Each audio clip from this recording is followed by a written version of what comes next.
Okay, so I plan on making a different kind of video where I recorded myself step by step and I could tell you guys what I was doing while I was doing that. But I soon realized that I had no fucking clue of what I was doing.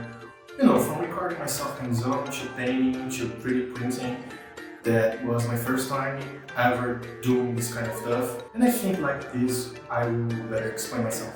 So here's how I made this Amaterasu amiibo in retrospect, or amiibo if you will. You know, because that's how we soon call certain game. Whatever, roll the intro.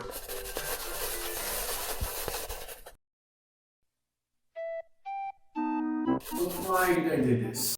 I have this 3D printer laying around for a couple of months now, and I haven't really been using it, and I just wanted to make something new that I've never done before.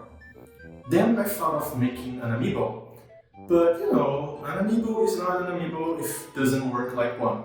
And back in 2020, I got these NFC tags to use to get villagers in Animal Crossing, and that's not shitty. Besides some villagers, I also programmed WolfLink and TwoLink into them, and I thought, I already know of some other video game character that is a wolf and is a very cool looking one, and that's Amaterasu from the game Okami, if you're not familiar with it. I even have a tattoo of her right here. Love it. Beautiful me. Nice. And of course, as I was 3D printing it, I used some models from other artists. I'll leave links in the description if you want to download them for yourself.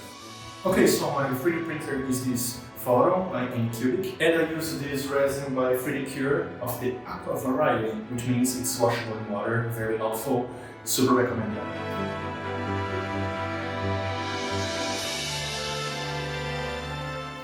Then after everything was cured, it was time to prime. And I was kind of afraid of priming because I have real heavy hands and I can't press lightly on the spray can. It goes just everywhere.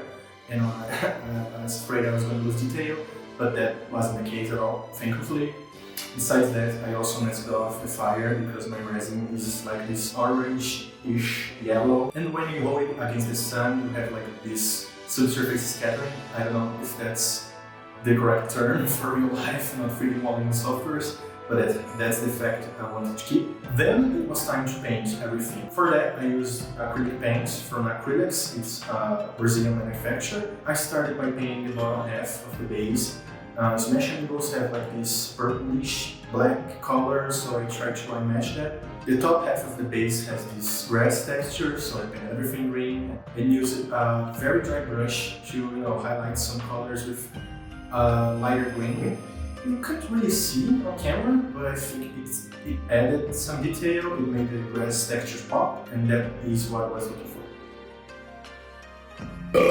Then it was time to paint Amaterasu herself. She needed 3 coats of paint to look like wide enough to be like being accurate. To add the details, those black markings Amaterasu has, I used a fine liner pen. I wasn't sure if that was the best method, but I just went with it, but it turned out great. I was afraid I was going to smudge everything because it's not exactly paint. But no, it just worked. It's great. And it's not perfect, but the game has these old Japanese inspired styles with brush strokes. And in a way, the more imperfect my details were, the more perfect they look, which is super, super nice. For the red markings, I use a gel pen I have laying around. I wasn't sure, again, if it was going to work, but it worked. The gel pen is a bit thicker than the one I used for the black markings, but the red markings are thicker than the black ones, so...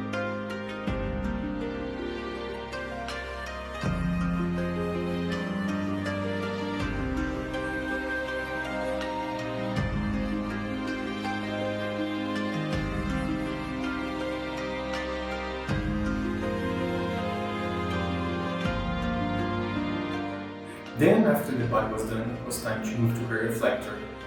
The reflector has this moss green color, which was a bit hard to match. I had to mix green, blue and dark gray together, but not close enough. And after the paint dried, I added the tiny details again with my fine liner pen. And I couldn't believe myself. Everything was just going great so far, and it was time to paint the fire.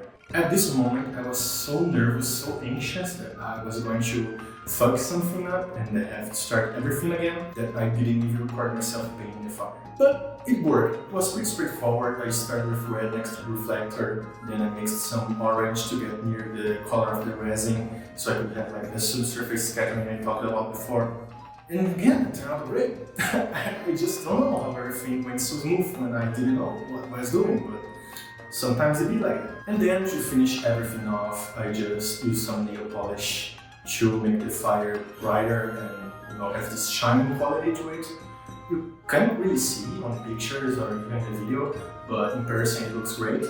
And all that left was to sign off, man. I signed my name on the bottom half of the base because that's usually where Nintendo copyright stuff goes. It just seemed like the right place to do it. And there you go, that's my amiibo. And of course, to finish off this video, some beauty shots of the Matarazo amiibo. Is it perfect? No, not at all. Now, when it's done, in retrospect, I see a lot of tiny details that I would change. But I like to remind myself that this was not manufactured. I did this with my own hands, well, except the 3D printing part, but And humans aren't perfect. We can't achieve perfection. I think that's the whole point of being human. And it turned out great. That's everything I could ask for. It was super fun doing all of this, including recording myself. I had to go to some loops to get this recording done, but I would like to thank you all for being here. If you like this kind of content, please like and subscribe, and I see you all next time. Bye!